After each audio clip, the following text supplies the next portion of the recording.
Okay, so we're ready to go.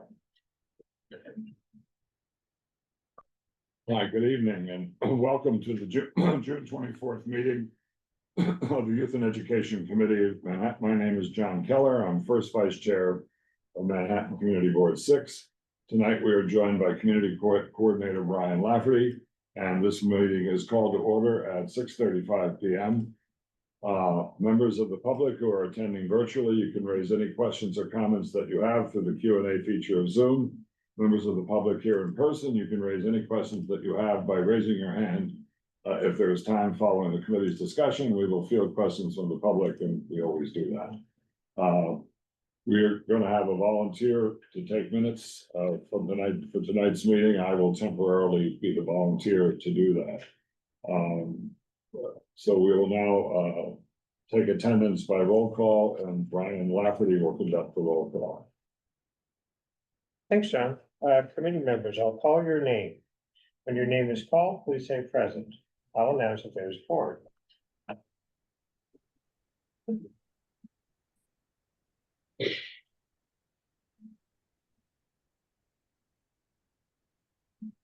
Stu Desser. Present. Thank you.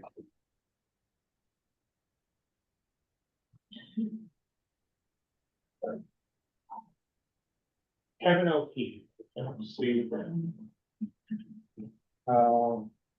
Rabia Iqbal.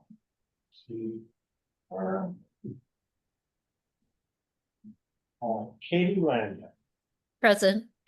Thank you. David Levy. Present. Sandra Lepta. Sandra. Okay. So with three members present, we're working on four. That's fine. We've run up against a hot evening and an election night, so thank you all for being here. The agenda for tonight's meeting was distributed ahead of time by the board office and is reflected on the screen before you. If there's no objection, we'll adopt the agenda. If members of the committee, if you object to adopting the agenda, please raise your hand. It reflects the vote we took last time on the budget request. So seeing no objections, the agenda for tonight's meeting and then the agenda is was distributed ahead of time also. And if you object to adopting the agenda, please raise your hand.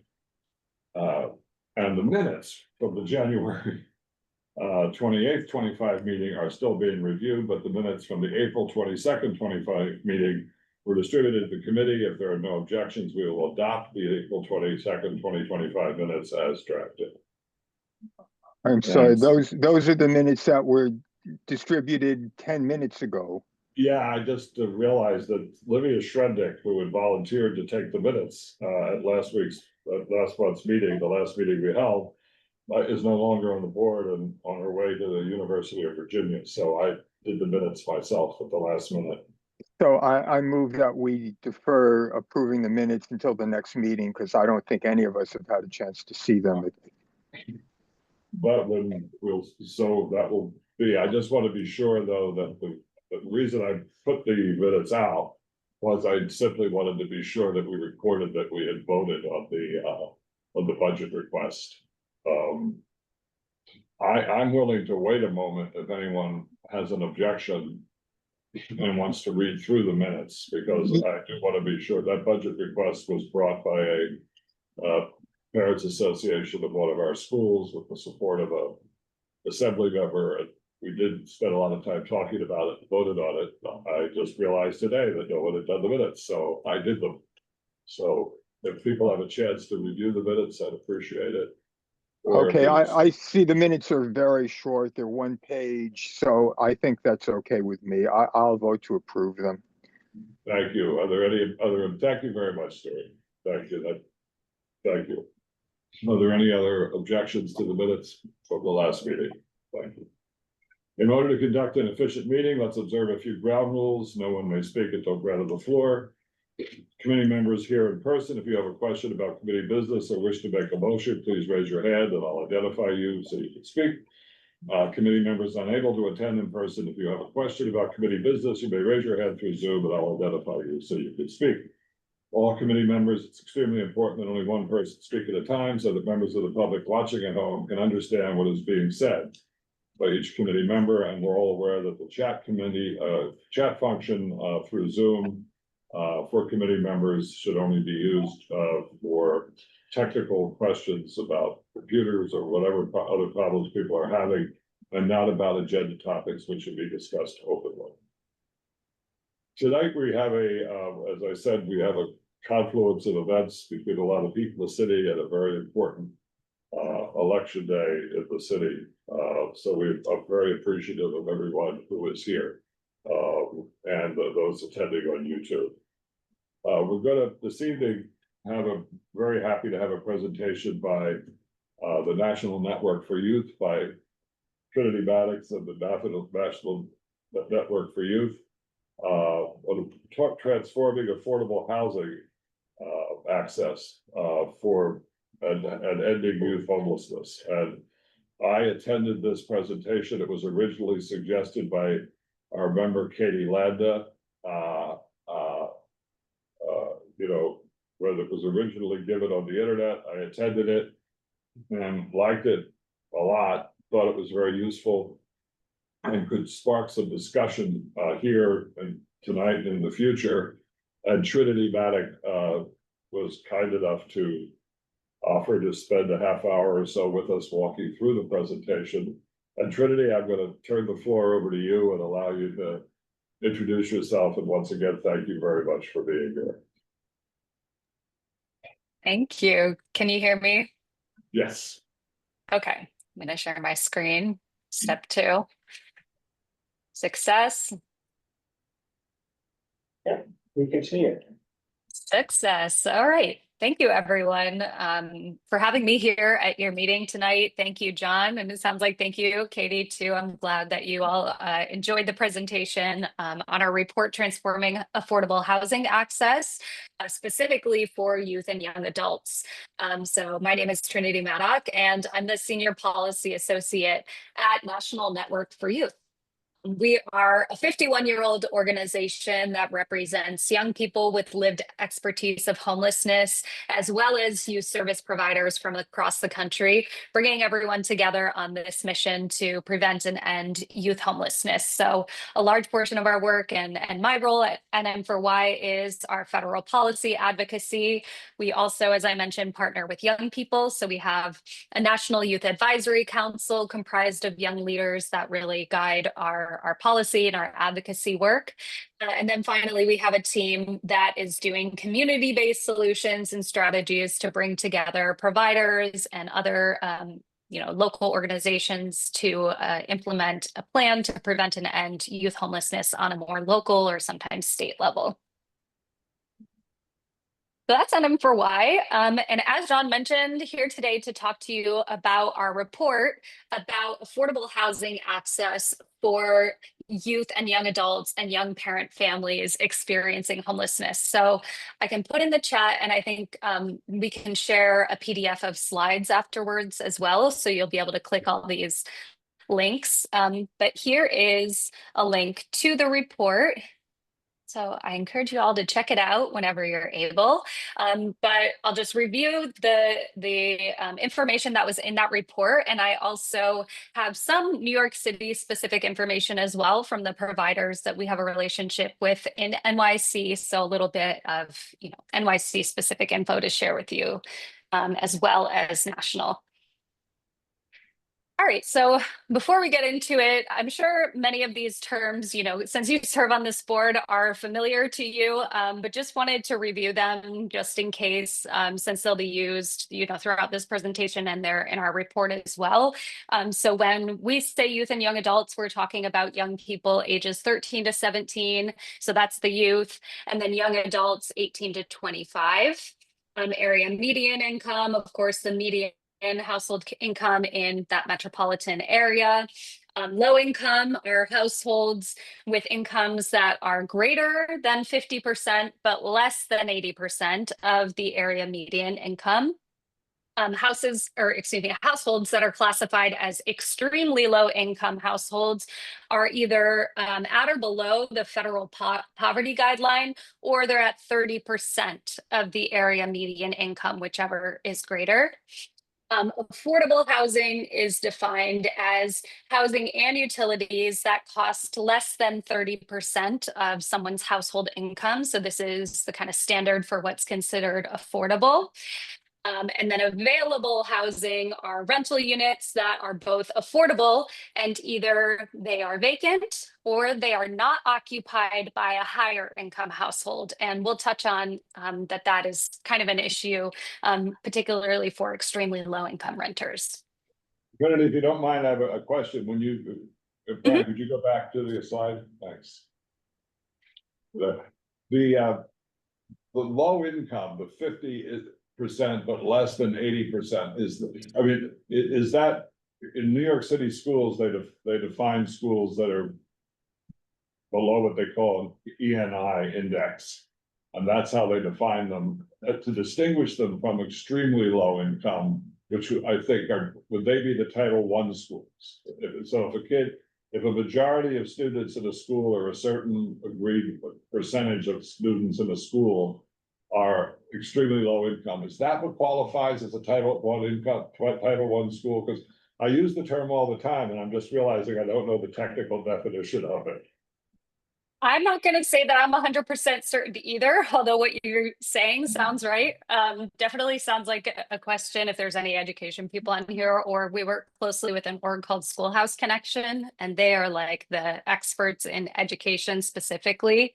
But yeah, I don't know if like states are able to set other guidelines like for schools or for other state issues, but these are like the kind of federal numbers used for federal assistance programs.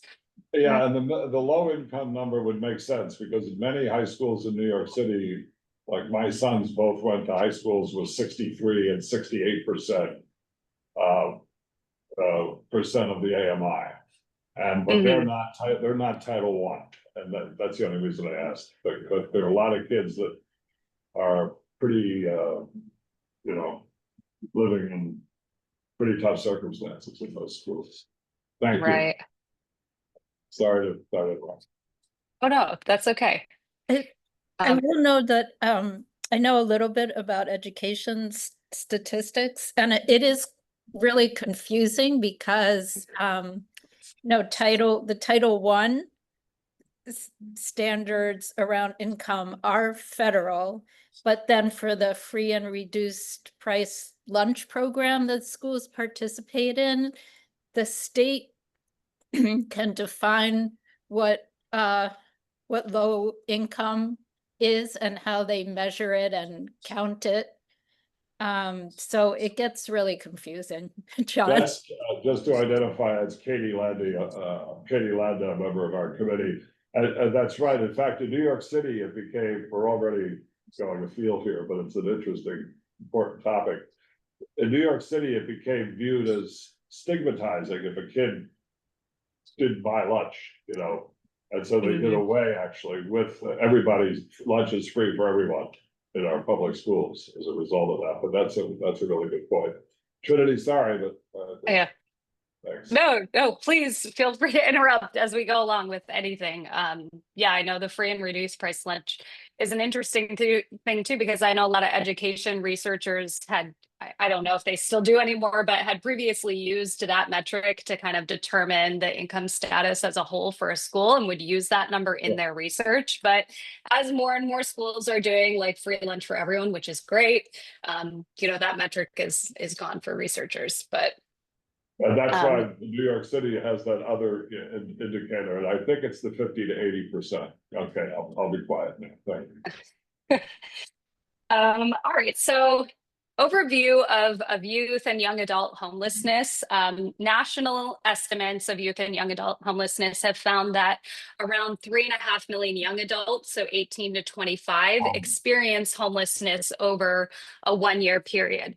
And the reason why this number is maybe so much larger than other counts out there is because this really captures the more hidden ways that young people tend to experience homelessness. They're typically couch surfing, they're living in cars or motels or other unsafe situations, sometimes, unsheltered or on the street as well. Usually they're kind of moving through these different experiences. And it's partly because of this kind of hidden experience that young people tend to face barriers in accessing housing or rental assistance services. They might not be seen as vulnerable as some other, homeless populations, particularly those who are unsheltered. But we'll also talk about some additional challenges that are specific to young people in accessing housing. So of course, it's important to help young people access affordable housing for all kinds of reasons. But one that I really want to highlight in this in particular and in a lot of issue areas is that preventing homelessness among young people is really key to ending chronic homelessness in older adults. It's very, very key to prevent or end homelessness as early as possible in somebody's life. Up to 50% of older adults who are experiencing chronic homelessness first had that experience under the age of 25. So it's typically about 25% of them when they were minors, and an additional 25% first experienced between 18 and 25. So, we know programs that are specifically tailored to the needs of youth and young adults are really successful at helping them. They connect them to education, to employment, to how to do a budget, how to sign a lease, all of that, and to future stability. So we really want to make sure that we're helping young people and families to end chronic homelessness. And this is not a quiz, but of that 3.5 million, which seems to me to be staggeringly high, what percent of that is, what percent does that represent of kids? I call them kids, my kids are 22, and I call them kids, they're not kids. Young adults between 18 and 25, approximately what percent? Yeah, so it's 3.5 million that are 18 to 25. And then it's about, oh God, now I have to do math, about an additional 1 million that are 13 to 17. So it's about 1 in 30 young people, 13 to 17 have experienced homelessness. 1 in 10, 18 to 25-year-olds have experienced homelessness. It's breathtaking. It's pretty prevalent, yes. And again, it's like capturing those different experiences of homelessness that young people are more likely to have.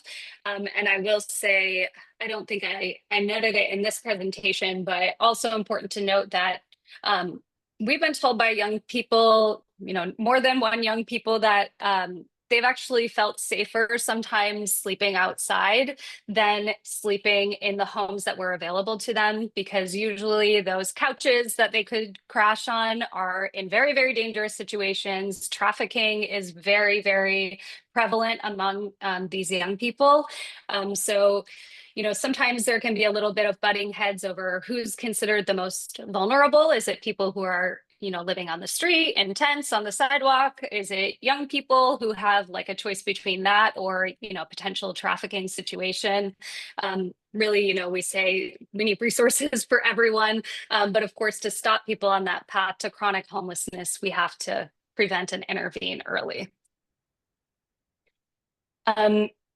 It's not just youth and young adults or older adults. A very high percentage of young people experiencing homelessness are also pregnant or parenting. So around 1.1 million minors each year, 447,000 infants and toddlers experiencing homelessness with their families each year. Unfortunately, there's some data to show too that families with children are twice as likely to be evicted than families without children. So when we're talking about helping, young parents, we're talking about that second generation, the child, stopping that experience of homelessness that will negatively impact development, increasing the likelihood of homelessness and all these other things later on in life. And some info for New York City.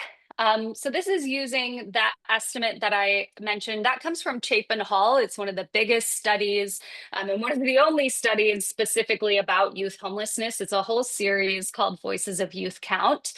So using their kind of estimates of the prevalence of youth homelessness, you can see that maybe about 10,000 or more young adults, so 18 to 25 in Manhattan, would be experiencing homelessness each year.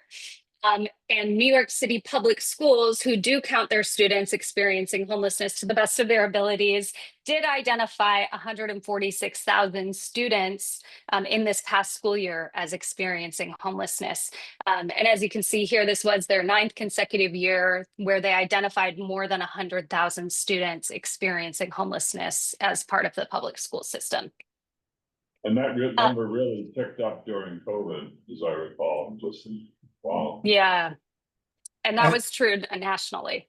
And that includes people in shelters, right? It would include living in shelters or the hidden experiences of homelessness. So schools in their count actually also include the couch surfers, the living in cars, the living in motels, all of that too. That's a good question, Stuart. The New York City defines it as students in temporary housing. So that could be, covers unfortunately a wide range of situations. Yeah. Mm-hmm.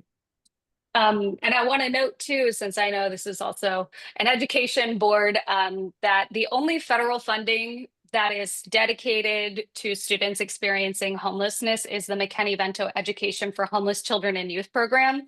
And this money goes to public schools to help them ensure that students who are experiencing homelessness can continue attending their public school. It can help with transportation. It can help with, food, anything. It also sets up dedicated staff member, at least one, to helping students who are experiencing homelessness.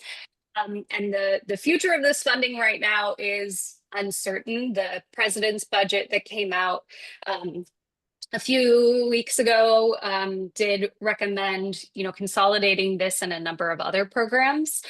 So just want to highlight that, this funding is very important. And if you do want to learn more about that, as I mentioned, we work closely with Schoolhouse Connection, and they are really the experts on all things students experiencing homelessness.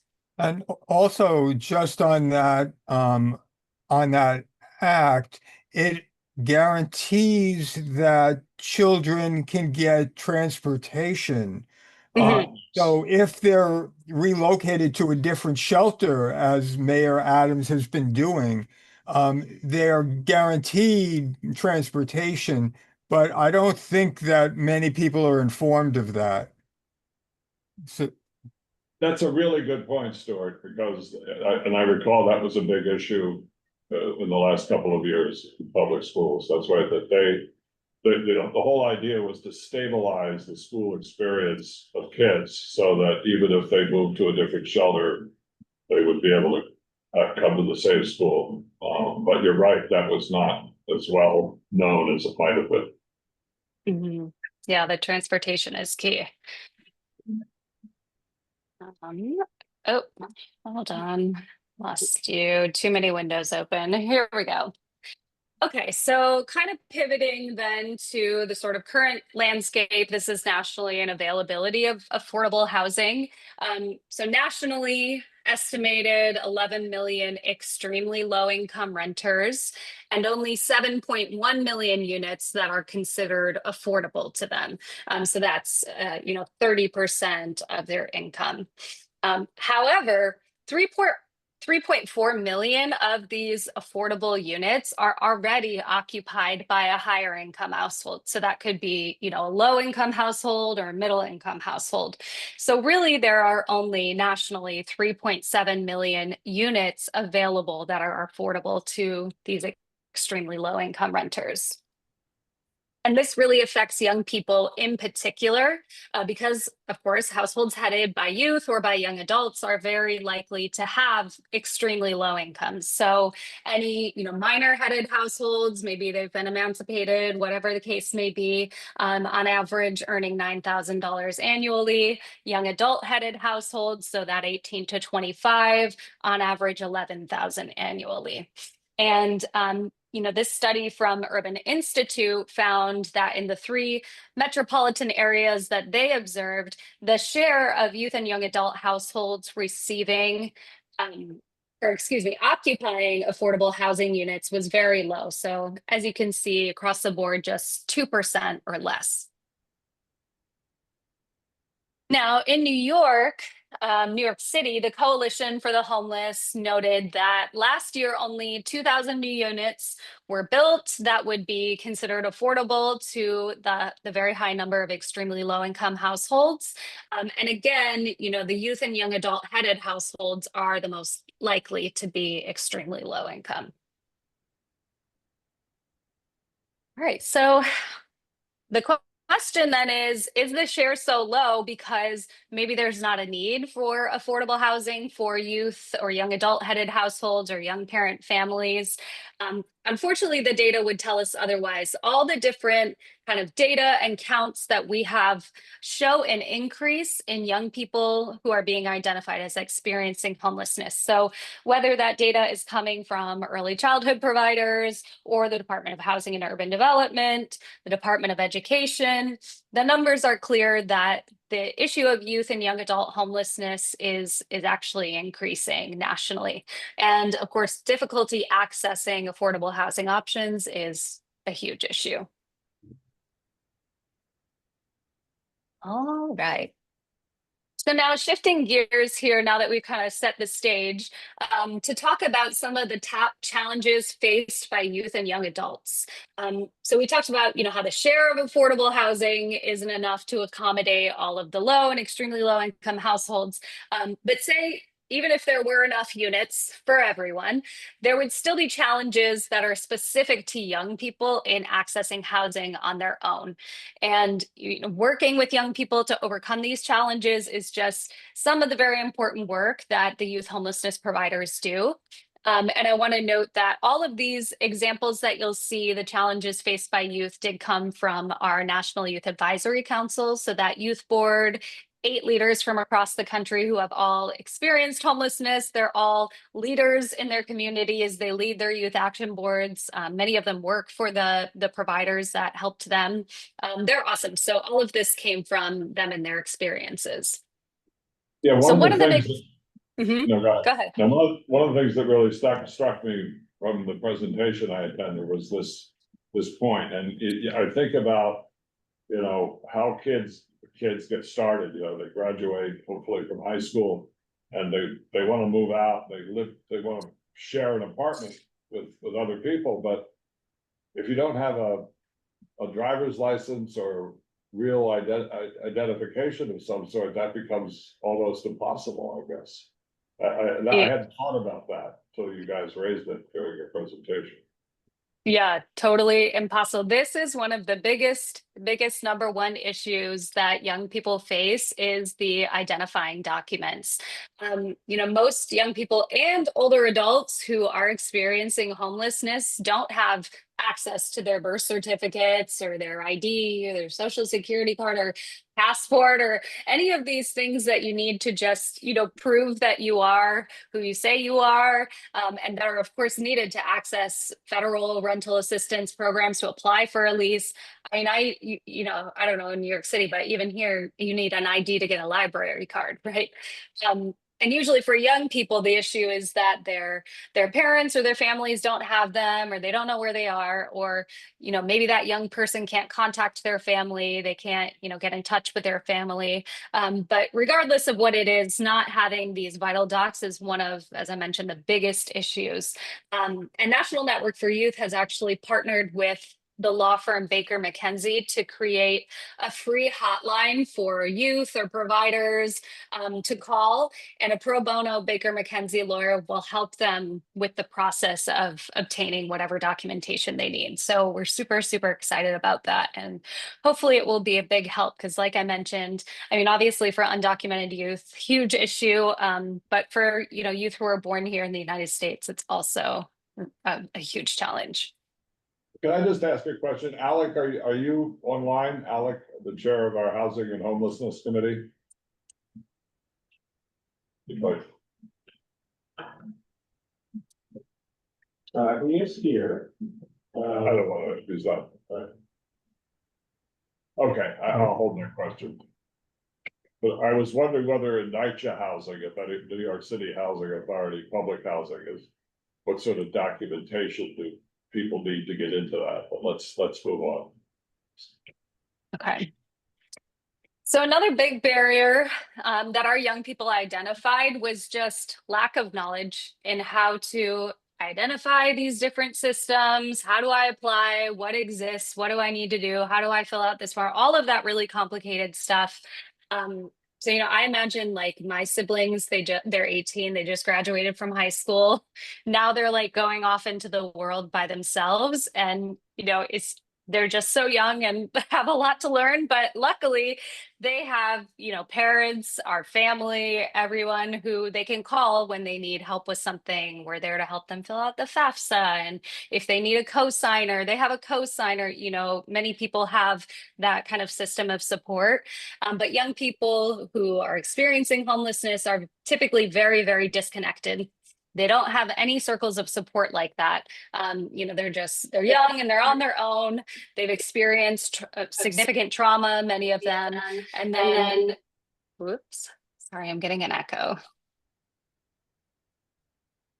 I'm gonna try again. I'm like you, Stuart. I don't like to hear myself talk. So yeah, they don't have anyone there to help them navigate these different systems, how to apply for things, all of that. So this is really where the youth providers tend to step in. Many young people say that the number one thing that helped them was just having a caring adult who could help them, someone who they could turn to. And often this is the role of the youth homelessness providers. Also noted here, many of our young people, especially those who are not in places like New York City, have experienced many forms of discrimination in trying to access housing. Of course, that's very terrible and can be very traumatic for them. But if they don't have someone who's like, hey, that actually, violated fair housing maybe, and here's something that you can do about it, then, they're just turned away, and that's that. All right, some other challenges that tend to be unique to young renters include not having that rental history or the credit score to show when they're applying for a lease, which can be especially detrimental when the market for affordable housing is so highly competitive. To rent to an 18-year-old with no credit score might not seem like a great idea when you have someone else waiting. Of course, eviction filings can make it nearly impossible to find rentals. We do work with the Youth Action Board in Delaware, and I know they are supporting a couple bills in the Delaware state legislature that would help people remove eviction filings from their record if it's been, a certain number of years, they've paid, they've done all the things. I think one of the New York providers mentioned there might have been a bill sort of floating around like that in the New York legislature, but it doesn't sound like it was really going anywhere. But maybe something to keep an eye on there. And then finally, many rental assistance programs don't allow tenants to have roommates unless it's like married or it's family. This may seem like kind of a random small non-issue, but for young people who have experienced, all the really intense trauma like these youth have, for many of them, having that roommate can be a huge sense of comfort, great for their mental health, their path towards long-term stability. So for that reason, the importance of roommates was something that our young people identified. You mentioned that you talked about how some of them will have just graduated high school. How many of them are not graduating high school? I don't know the exact I don't have an exact number for you, but I will say that not having a high school diploma or a GED is the single greatest risk factor for experiencing homelessness. So that's one of the reasons why those McKinney-Vento public school liaisons are so, so important. Another thing I can say is that the federal funding for youth homelessness providers under the Runaway and Homeless Youth Act, one of their primary goals in the different programs that it funds is to have young people complete their high school education or their GED. And nationally, youth providers are they're very successful at everything they do, but upwards of 97 to 98% of young people who are served by an RHY program do graduate high school or get their high school equivalency. So there might be a little blip, in the radar for them where they fall through the cracks for whatever reason. But if they're connected to these services that are available, then they typically have some good outcomes. Just there's not a lot of funding for those services.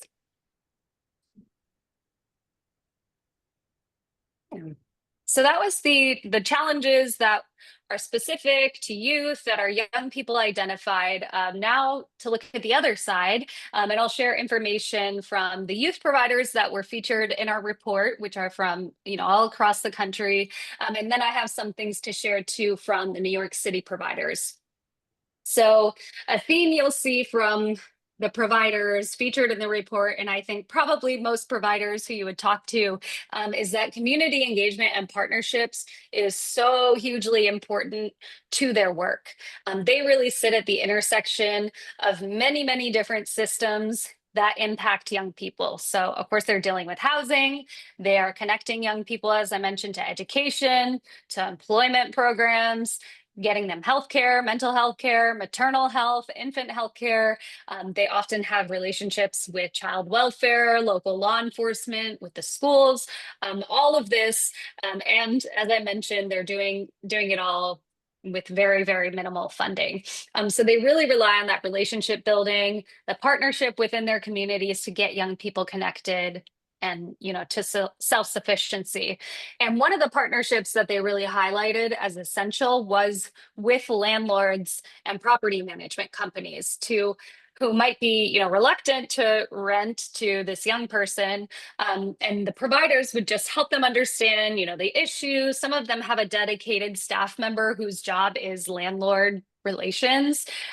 They would help them understand like the short and long-term goals for that young person, assure them that the provider is there kind of acting in this custodial role. Some providers have funds as assurances to the landlords for, maybe damages or, deposits if a young person needs to exit the lease, whatever. And the providers are there to kind of act as that intermediary or that custodial role. But the first thing they have to do is make that relationship with the landlords, with the property managers to, basically convince them that this is a good partnership. So kind of continuing on that theme, to mobilize the communities, increase the availability of affordable housing unit. This first recommendation came from a real rock star provider in Austin, Texas, who leveraged like all these different kinds of relationships in Austin, tax incentives, all kinds of savvy stuff to build this beautiful new facility that is going to be done soon, I think, if not already. That's affordable housing with supportive services dedicated to youth and young families. So I really encourage you to read their section in our report to learn about how they did it. But, she really emphasized, the CEO of LifeWorks, the importance of all of the different stakeholders in Austin coming together to support youth in becoming self-sufficient. All right. Okay, so lastly, I just want to touch on some things that the youth providers we work with in NYC wanted me to highlight as pertinent to New York City residents and the young people they share. So the two items that you see listed on this slide are actually national issues, but they're certainly relevant to NYC residents given the very high cost of rent in the city. So first, the emergency housing voucher program is expected to run out of money this year or next year. This was part of the COVID era American Rescue Plan. It set aside $5 billion for tenant-based vouchers targeted to people experiencing homelessness or at risk of experiencing homelessness. Right now, 60,000 households utilize this voucher nationally and about 8,000 in New York City. Now, one thing of significance is that it was expected when, this $5 billion was set aside, that these funds would last until 2030. But just with the extreme rise in housing costs, rental costs over the years, the funds are running out earlier than expected.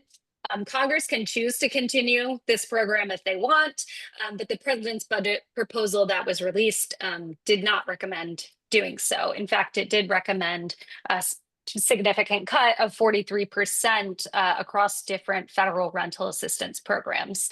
So the power, is in Congress's hands now, but this is something that is very much concerning to the New York City youth providers and the adult homelessness providers as well. So another challenge one of the providers mentioned is an issue with their young people being charged broker fees.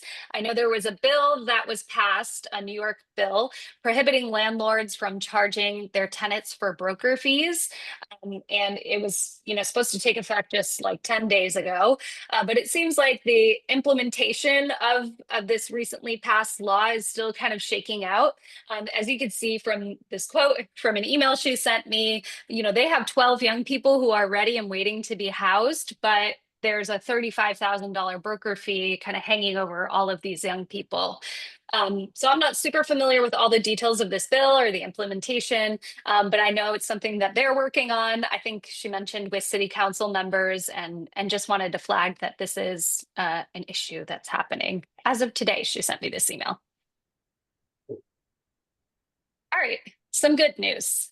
So first, providers are really, really excited about another New York bill that just passed, which is the Housing Access Voucher Program. I'm sure you're all familiar with it, but it's the 4-year pilot statewide rental subsidy program for low-income families, and it's going to really prioritize those who are experiencing homelessness.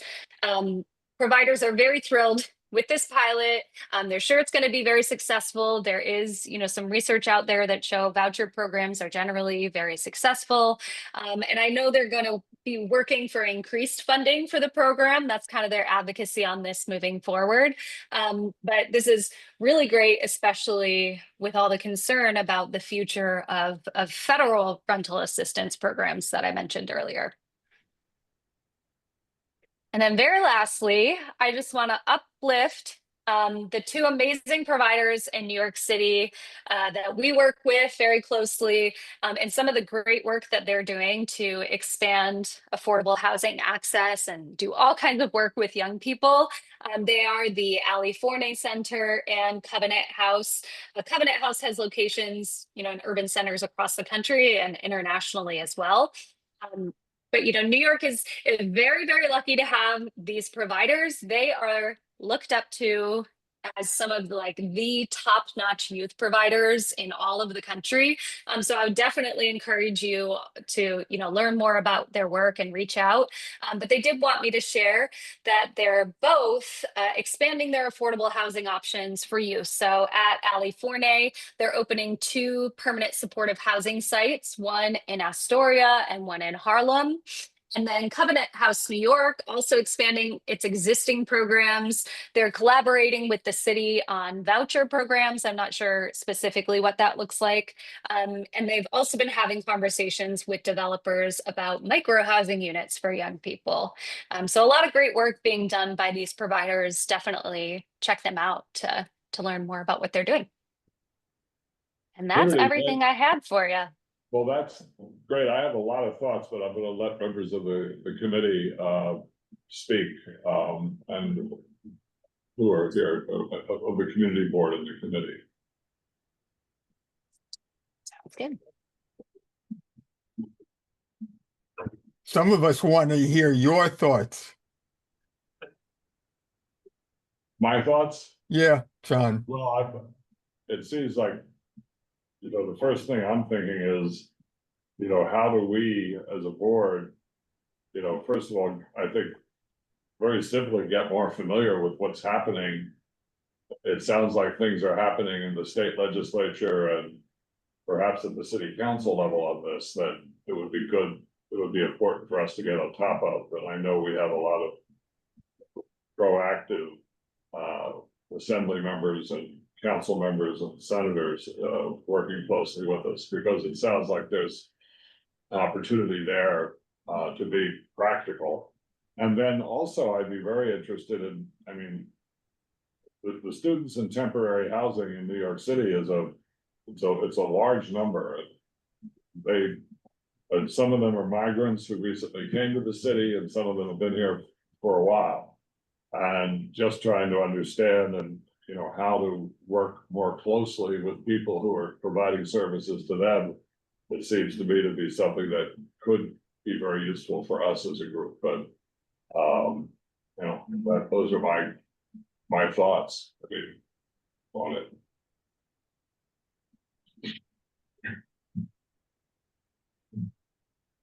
So I'd like to hear from Alec if he's with us. I see his name there.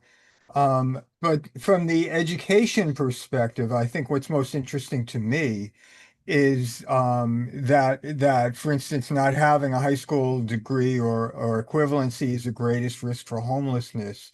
You know, and the lack of education is a great risk for lots of bad things in the future. So from an education perspective, I think we need to focus on the homeless, I'm sorry, in the education dimension, mostly. The homelessness itself sounds like adults or youth. I mean, it just got to be addressed as a homeless, as a housing issue. Yeah, and I think in New York City too, that there's a big overlap with the situation of immigrant families and children as well, because with the, you know, the whole climate of detainment and deportation, that you know, the children are not going to school as regularly and not you know, accessing services as much. And we have, you know, such a huge immigrant population that is homeless or at risk of homelessness, that I think we have to keep in mind, you know, that factor as well. Yeah, I think that's something, yeah, this committee moving forward, you know, in the fall.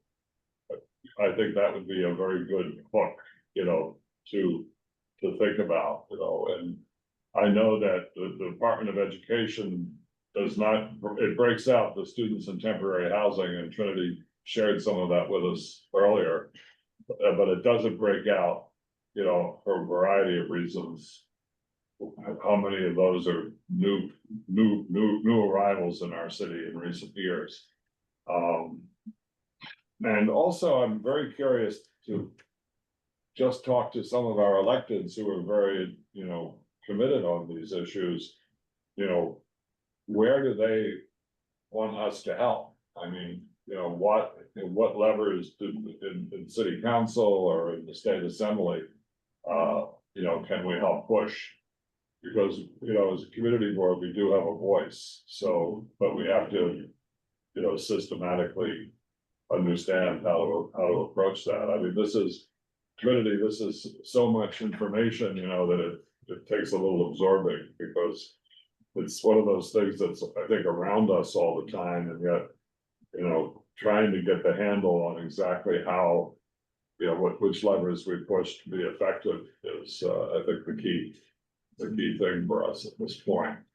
And I know that we tried to have someone from California be here tonight, but, you know, obviously it was not possible, election night and everything. But I think we will like to follow up, reaching out to some people at Covenant House in California next in the fall, because I think this just seems when you see this, when I was on a school board in Manhattan for 6 years when my kids were in school. And the most heart-wrenching presentation every year was when school food would come in and talk about the kids whose only hot meal of the day, came from school. And, so this is a very real thing that that schools intersect with. And I would really urge, the board and committee to keep that, high on its agenda as it moves ahead. Are there any other comments from board members or the public who are here? Trinity, I really want to thank you very much for being here, and we'll be reaching out to you again because I think these are issues that it's a connection. When I saw the numbers in the presentation the first time, it just shocked me. Yeah. And and sometimes something is so big and so in your face all the time that it's hard to get your hands around it. And you're right, one of the points you made that really hit home was kids starting out, all the advantages that they have with, parents or siblings or parents who help them with, okay, this is how you find an apartment.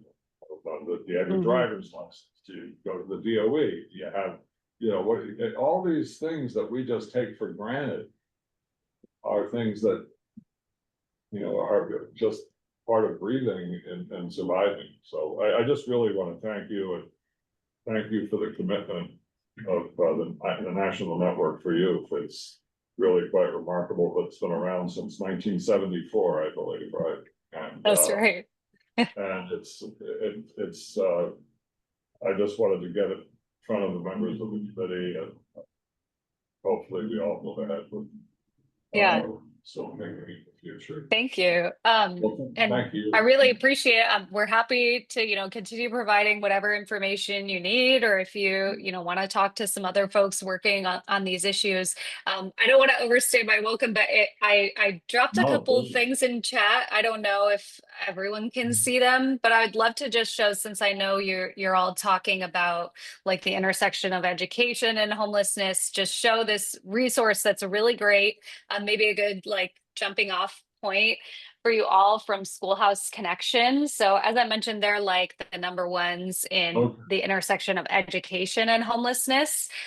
So and I could share these links, in an email if you want to share them out later. You can do it an email, and then I'll get them around to the committee and the board because Okay. Yeah, these are really, really great. Every year when the public schools release their data on students experiencing homelessness, Schoolhouse Connection partners with the University of Michigan to put together this dashboard. And the dashboard you can really tailor to find the numbers of students that were identified in your specific area. So you can do national. I clicked county here, so you could do state, New York. County, I don't know what county you're all in, but you can really parse the numbers down and see this different data that public schools have captured. So maybe just a good starting off point for you all there, and I'll share those. Appreciate that, and I think we will be in touch again, and I really do appreciate your making the time this evening. Thanks very much. Thank you. Everybody's really busy and it's a crazy time of year, lots going on in the world as well. So just thank you very much. I appreciate it very much. Thank you. Appreciate it. Thank you all. Hope you have a good night. Thank you. Tracy. Stay cool. Right. Is it possible to copy the links from the chat? Just so I have it for the minutes. Yeah, for the I just, report? first of all, Yeah, I will say that David was kind enough to volunteer to take the minutes this evening. Let me do this. It's a hot evening, and I would like to don't want to take people's time beyond, but if there's anything specifically that on the subject that we could think about between now and the fall. I know I'm going to be talking with Sandy about figuring out, we have some new members that are very interested in being on this committee. And hopefully get, find more of a direction. It's an open secret that we haven't had a lot of progress, but you know, I just wanted to have this meeting tonight. If for no other reason than to just keep things going ahead for the committee so that we can do that. And so I'm gonna defer, I'm gonna move, especially since we're coming up on 7:30, that we defer a discussion of the district needs statement until we have the committee reconstituted, because I think that would be the right way to do it. And I'm certainly not gonna make a chair's report, not for the least reason of which is that I'm not the chair. You know, so is there any business that people would like to raise, or any other comments that people who are from the committee or the board who are here would like to make? Dave? Just off the cuff reflection on the presentation, it would seem to me an area that we might be able to make an impact is trying to find some sensible approaches to addressing this identification challenge. That seemed to me to be the lowest hanging fruit. Could students in high school across the board, regardless of their income or housing situation, be encouraged to register for NYCIDs? Is that still a thing? You know, like in other words, can we help young people leave our systems with some of the documentation they would need to be successful in their next steps? Yeah, I'm embarrassed. I don't know, but I would think that would be something that would be really useful. If you say, you know, part of graduating from a high school in New York City is you have to have a New York City ID. Right. It's a requirement. You go out and get it, you know. Right. I mean, it's I'm sure there are other political issues that would have to be discussed around that, but Right. that sounds like Sure. it sounds like a good idea. Are there any other comments? First of all, I do appreciate people being here tonight, given the if you haven't voted, I'm gonna make sure you all go and vote. And any other comments? Okay, Just thank you so much for doing this, John. It's well, really thank great you. It to was have you that who information. suggested the organization, and I sat in on the conversation and really enjoyed it. So, or not enjoyed it, it's not a pleasant topic completely, but it woke me up a little bit. So let's thank you. You're welcome. Thank you all for being here. Is there a motion to adjourn? Motion. We have motions to adjourn. I really do want to thank all of you who came tonight. I know it was not an easy night to make it, and appreciate your patience with a 1 hour notice on minutes that I put together this afternoon, because I wanted to be sure we got and Stuart, you'll notice in the minutes that I included a note on the concerns raised about the feasibility of the plumbing in the buildings, specific to your concerns. Okay.